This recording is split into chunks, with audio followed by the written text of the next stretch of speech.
Robo-cop, robo-dog, robo-doctor?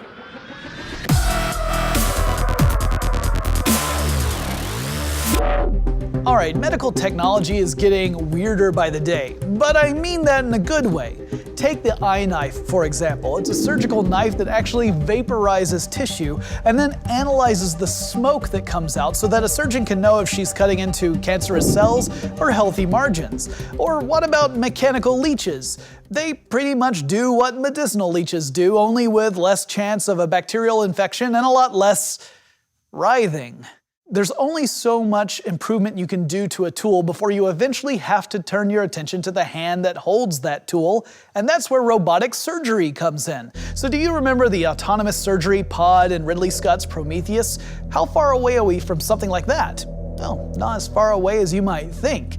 You see, robotic surgery and computer-assisted medicine are already doing amazing things right now, and the potential for what they could do in the future could change medicine forever. One of the most common surgical robots is the Da Vinci line. Da Vinci is focused on translating a surgeon's control movements into direct action upon a patient. So every time a human moves, the robot moves. Unless, of course, a T-Rex happens to be walking by, in which case the robot actually filters out any of those little hand tremors, so that way you get pure control, no error.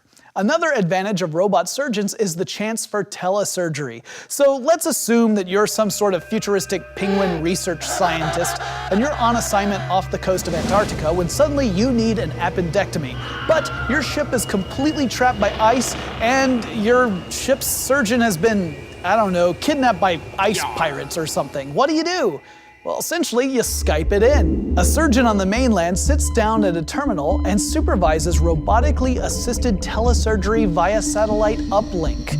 Another advantage is minimally invasive procedures. Now see, traditional open surgery can leave big scars, they can take a long time to heal, and there's a lot of pain involved in recovery. But what if instead of making a 4-inch incision in your stomach, we were able to do the same procedure using instruments put through little 1/2-inch holes? Now, human doctors have been doing minimally invasive procedures for years, but honestly, there's only so much human hands can do through these tiny holes in your skin. But robotic precision means those incisions have gotten smaller and smaller over time. And if we continue through this miniaturization rabbit hole, who knows? Maybe one day there'll be barely a notion of what an inpatient procedure is.